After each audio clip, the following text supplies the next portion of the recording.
The EP Podcast. Heard everywhere podcasts can be found, and always at theeppodcast.com.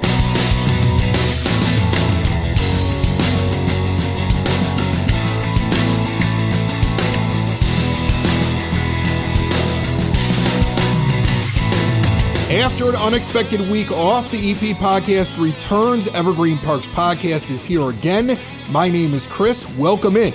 A brand new healthcare center opened in Evergreen Park. We're going to talk to them about it. And our first guest from District 124 Schools does good work. You're going to want to hear about it.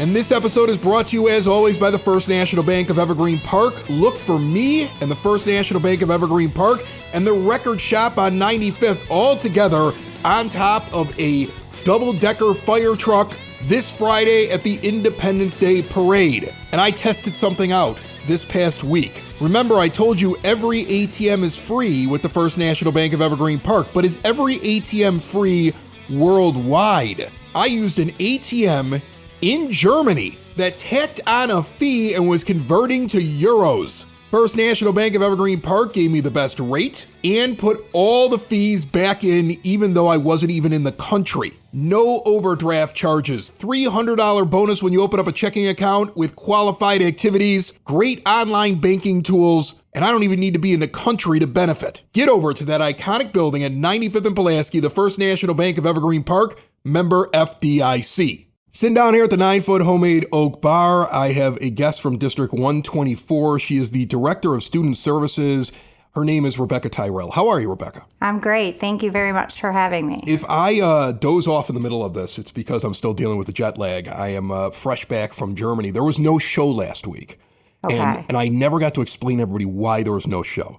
So before we dive in with you, I just want to tell somebody the story, if you don't mind. No, absolutely not. Okay, so I recorded in advance on different locations with like my camera and my mobile recorder, the EP podcast, knowing I was going to go out of town. And then I would get back and I was like, then I'll put together a show when I get back.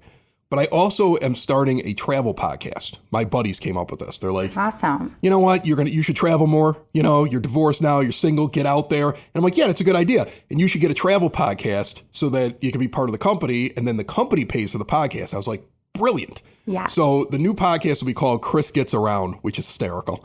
And I love that title. One of my buddies came up with that.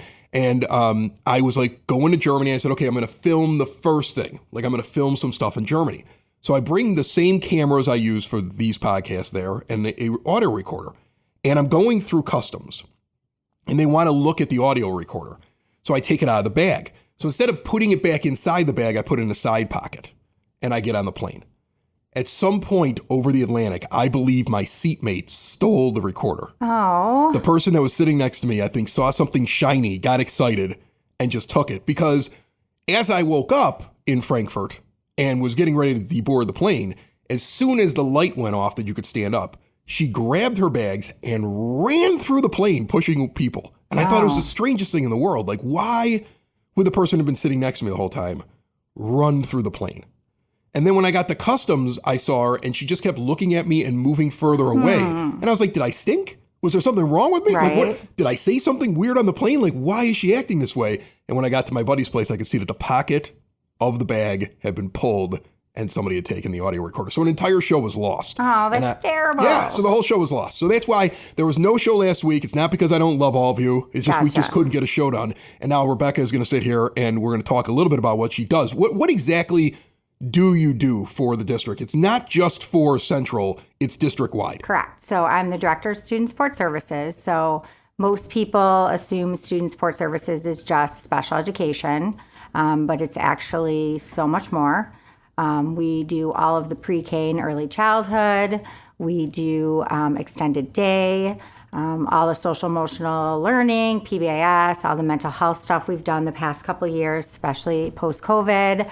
And then obviously special ed is a big chunk of it. Health services, so the nurses and making sure that all of our students are, vaccinated, have their eye exams, dental, all of those things. So you're making sure everybody's good to go, compliant, essentially. yes. That's what you're doing. Yes. You mentioned the thing, mental health post-COVID. Are you still dealing with stuff since then? I mean, I had a kid that was at the time 8th grade, missed the last couple months of her 8th grade, had a rough transition into high school because of it. And then I had another one that I had like the whole spectrum of it. One of them was really little. I don't think it bothered him very much at all. But the older kids, socially, I always feel like are just a little bit behind. They've kind of snapped back. Yeah. I mean, I would say in the last year or so, I feel like they're back to where they should have been. But there was like this little lull. Are you still seeing stuff with that, or have we gotten through it? Yeah, no, I mean, I think we're still seeing it. And I think that we're just seeing this like boom in mental health services and supports needed for our students, and not only our students, for our families as well. One of the things that I have noticed like post-COVID is parents and families really reaching out and asking for help and how to access services and supports. But yeah, I think the little ones, I think of myself and my own kids and changing how I parented a little bit during that time. So I think that has reflected in my older 2 boys versus my younger daughter, just even in regards to technology. So I think we see a little bit of that as well. So what that translates to like little ones is like communication, social, coping skills, problem solving, when you have a tablet and whatnot and that access so quickly, like play, sometimes kids don't really know how to play anymore. So just like teaching them how to play, things that we probably took for granted because we naturally did that, played outside and things like that. Yeah, so that was something that we did. Right. I say that all the time to my kids. That's something that we did. But we also didn't have at the school. I mean, I don't know where you went to school, but I went to St. Dennis Grammar School, not that far away from here in the Ashburn neighborhood. And nobody cared if I was sad that day or if like I was a little off or what was going on at home or anything else like that. And if you did something a little weird, the nuns just yelled at you and moved on. Like that's like, it's so different to me whenever I hear about these programs that are over at District 124 because they all make sense to me. But I'm sure there's a lot of people listening right now who are sitting there saying like, well, why do you need this? So why do you need this? What impact does it have? And and how do you see that impact? Well, I mean, social, emotional, and mental health, it's definitely a barrier to learning. So, I think sometimes when, kids aren't attending in class, like the automatic assumption is like, oh, they have ADHD or something like that. That is not always the case. Like there are other things that can contribute to that. And I think that, one of the reasons why we're definitely evolving and having those conversations about, mental health supports and services, and what there is out there and just talking about it more. So I do think that kids feel more comfortable having those conversations, finding those trusted adults in the school, and accessing those supports. But, it'll impact you. It's a barrier to your learning, to your attending, to your acquiring that new information. So I think it's very important that we teach our families and we teach our staff and we teach our students about it and how to access the support they may need. Is it tricky to not fall into a one-size-fits-all kind of approach with the kids? Because like you could very easily see behavior in one kid, see in another kid, say, it's the same thing. When in reality, it could be something completely different. Plus, you're dealing with 4 smaller schools and Central Middle School. That's a lot to handle. You're just one person. Right. So how do you do that? How do you pay attention to so many different kids going through so many different things? Well, I have great staff. So at the district office, we have an assistant director, we have a case manager, we have a behavior specialist.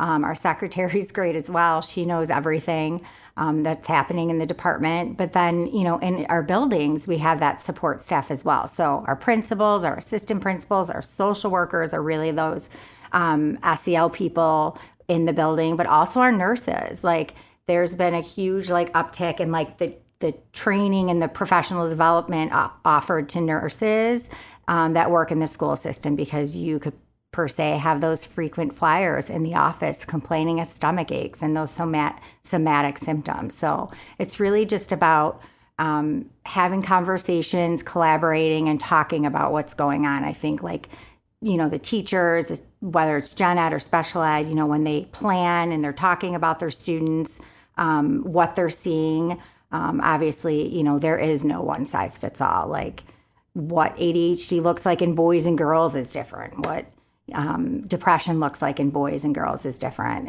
let alone in a second grader versus a seventh grader. And then you throw puberty in the mix, and that really shakes it all up. Yeah, because that messes them all up. Exactly.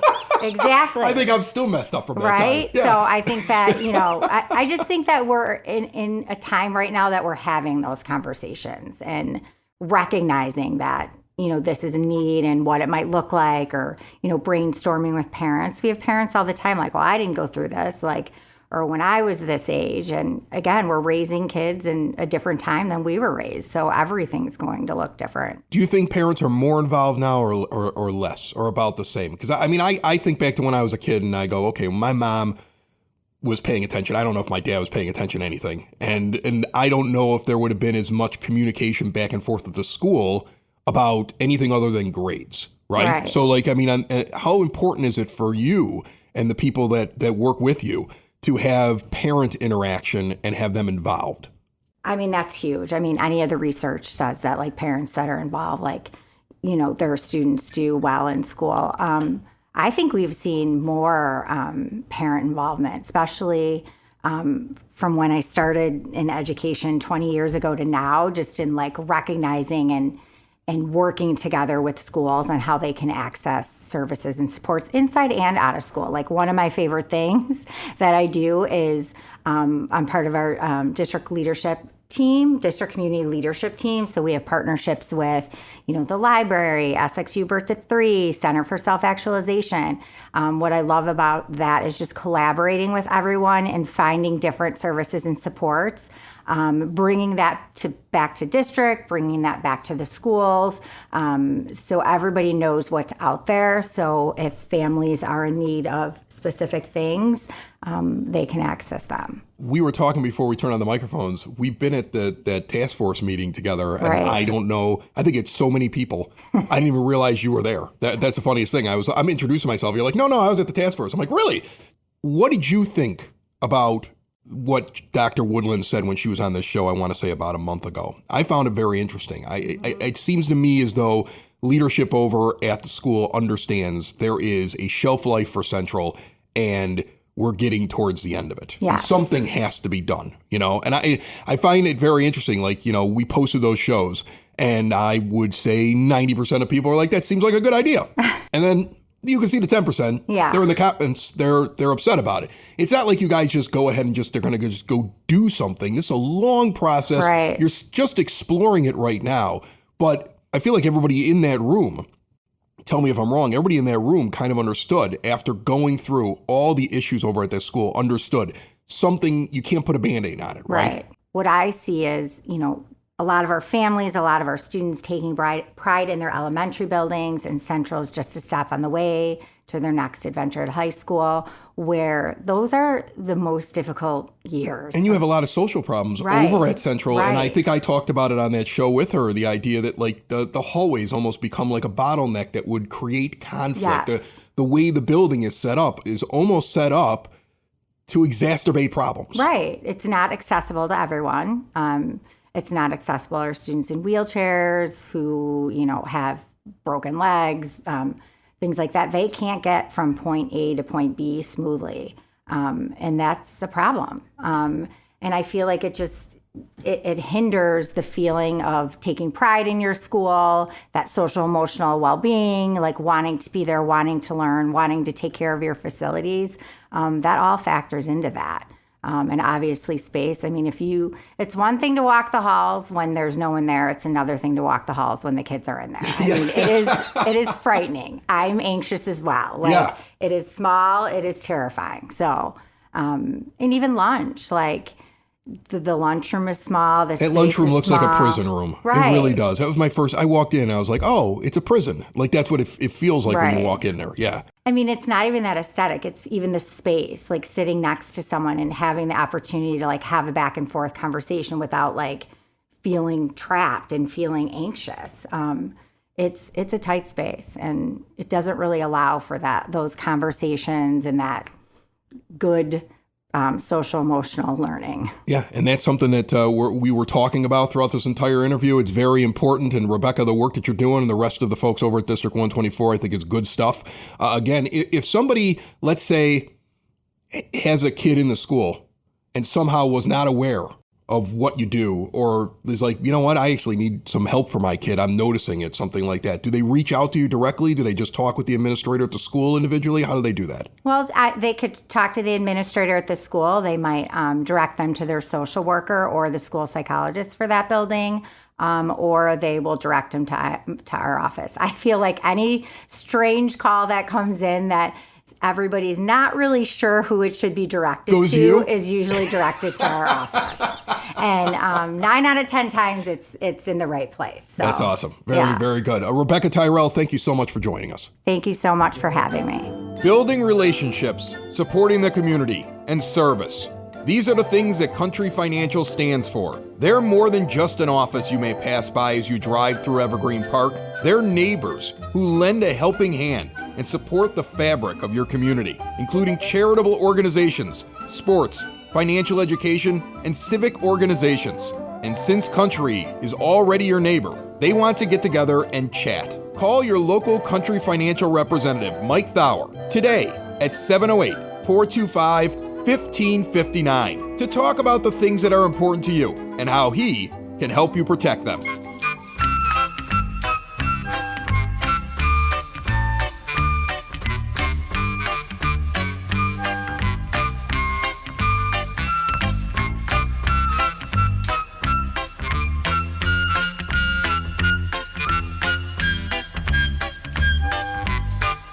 It is now time for your EP podcast, Word on the Street, brought to you by Spoken Vine Wine Bar and Bottle Shop, northeast corner of 95th and Kedzie. Incredible small place. They're constantly changing the menu. Every time I go in there, there's something new to try.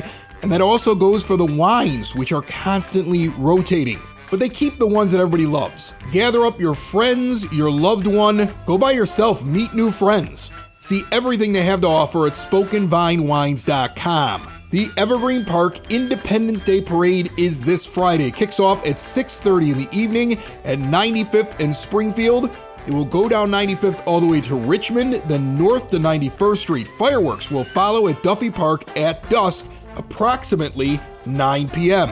Look for the EP podcast and the First National Bank of Evergreen Park combined on a float along with the record shop on 95th. We are going to have some fun at the parade. We will see you there. The Village of Evergreen Park is looking for qualified candidates to fill a full-time clerk deputy registrar position. This position plays a key role assisting the general public through various village operations. evergreenpark-ill.com for more. The EP Police Department has stepped up patrols all the way through July the 7th. IDOT, the state police, local law enforcement, all getting together to do this. Click it or ticket, make sure you have that seatbelt on. And open gym basketball and volleyball nights are offered at the Maplewell Center for Kids, 3450 West Maple on select days, a $5 fee. Open to students ages 10 to 17. Basketball is every Tuesday, 1:30 to 3. Volleyball every Thursday, 2 to 3 p.m. No open gym the week of the 4th of July. For more information, visit the Youth Center at 3450 West 97th Street, room 105, or call 708-229-3377. And now we head out to 99th and Western on the edge of Evergreen Park, where a brand new health center doing something that nobody's really done before just opened up.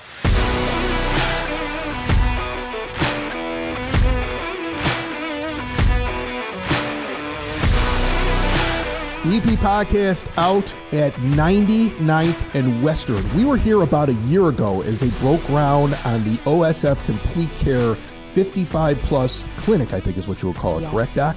All right, and I have Dr. Sandy Valino Stock with me, and you run this place, right? This is a collaboration of multiple people, but I am the managing medical director for Complete Care 55 plus, yes. All right, and just opened. Like this is, I mean, I found on day 3. Yeah, I mean, I found it really interesting when you guys reached out because I remembered being here a year ago and there was construction going on. And to me, it felt like it was moving so quick. I thought you'd already opened. And then I found out that you've just opened up. So what's it been like in the first couple of days? It's been going very well, Chris. Our first day, people just driving by, intrigued by the sign that said Complete Care 55 plus, and they see 55 and they think, hey, that's me. And so people just walked right in and they say, I need a primary doctor. Either my primary doctor is too far away or retired, or even just have difficulty getting appointments. So we've been able to accommodate patients who have walked in. Usually people schedule in advance, and that way we could do that pre-visit planning with patients, so that when patients come in for their first visit, we optimize the time that patients spend with the providers. Yeah, that's an interesting point. Like their doctor retired. I've gone through my first doctor already, which is funny because when you get a doctor and you've had him for a long time, and then all of a sudden he's like, I'm retiring, and it hits you. This was not going to be my doctor forever. Right. He was older than me. Yeah. I'm getting older, so now he's at retirement age. He leaves, and then you have to go find another one. That's probably something you run into with the older people. And then the other thing that you mentioned is people noticing as they're driving by and stopping in. So I look at this, and I know a little bit more about it now because I was here last year and heard the explanation, but a lot of people might not remember or might not have heard about it. I look at this, and the first thing I think is, well, okay, what is that? Is that a place where I go get a regular doctor? Is that like an urgent care? Do you have people that walk in that are confused? Give me the difference between what you're doing here and maybe an urgent care or what people are normally used to. So as you described, the current model in traditional primary care and getting acute care is patients see their doctors, establish a relationship, and when that doctor's office is closed, there are urgent cares to address the acute needs, such as a sinus infection, urinary tract infection, and then for those that are very sick, then there's the hospital. So with the complete care 55 plus model, we actually try to combine all of that. So we are not just a brick and mortar office. We do provide that primary care where you establish care with a primary doctor, but we take that team approach. So we want our patients to be comfortable seeing not just myself, but our other providers as well, because we want to be there for our patients. And also when our brick and mortar office is closed, we have a whole team 24/7 called OSF On Call, On Demand, that patients can message us once they're established in our practice, and they can reach out for those acute needs. And then if need be, say there was a chronic condition that got exacerbated, that overnight acute issue will then be reported to our team the next day so that we can see someone in the office, get someone in the office in a timely manner. So on average, it takes about 20 days to get an appointment with your primary care provider these days. That's very unfortunate, but it's a statistic for the United States. We try to eliminate that, and you don't have to wait 20 days. We get patients in when they need to see the doctor, when they're sick. Hopefully, downstream, we will prevent patients from needing to be in the hospital because people are busy and they don't have time to be sick and miss life. Well, I mean, that's one of the things. You make a great point there. I'm sitting there as you're talking, thinking about my relationship with my doctor. Like, I like him, all right? He's a thorough doctor, nice guy. But when I have something bad that happens, or if I'm all of a sudden feeling sick, or like we were just talking, I just got back from a trip overseas, and like I'm like, oh gosh, I'm all like clogged up. I wonder if I like got something or whatever like that. If something happened all of a sudden where I felt like I have to go see a doctor so I can get an antibiotic, or I have to take care of something that's, like you said, acute, I'm not going to get to see him. Because it feels like he's more than 20 days, this guy. So like this, what you're explaining is this is more of a team effort. You're going to have a physician, right? Like somebody that like is like you're comfortable with, but if you need to get in right away, you're still going to the same place. Yes. Providers in general in healthcare, we're good providers. The good providers, they can provide what you need in an acute situation. I'm human, and I cannot be here 24/7, but we have that team even behind the scenes that can provide what you need. And the important thing is meeting our patients where they're at. So not having our patients meld to my schedule, but you keep the routines and daily life that are important to you. I know one of the things that used to make me nervous, not so much anymore now, but like if my doctor wasn't available, they'd be like, well, we have a nurse practitioner. We have somebody else who'll take a look at you. And I'd be like, well, okay, well, does that person really know?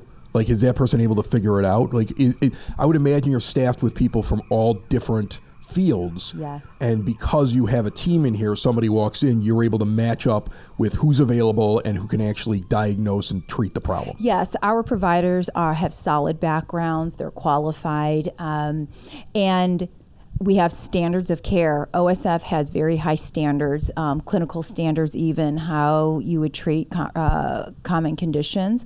Like I said, in healthcare, providers as a whole, they're good providers. And so our patients, they trust us. They trust that we will care for whatever they need. How do I utilize that? Well, I can't. I'm not 55 plus. But how does somebody who's 55 plus utilize this? Because you said you have people coming off the streets, but I mean, insurance is a tricky thing. Not everybody's sure whether or not it's going to work for them if they come in here. How do they get themselves started if they say, this is the type of care I want to go with going forward? Yeah, so the quickest way is to ask questions and even get more information. So even if you have that curiosity of, is Complete Care 55 plus right for me? Well, here's one answer. If you are 55 and beyond, and you have at least 2 medical conditions, then you are eligible for our Complete Care 55 2 medical plus. conditions. What are we talking here? Like, what if I walk in and say, diabetes, hypertension, I got a hangnail and I got a sore shoulder. chronic conditions. Chronic conditions. Yes. Okay. Yep.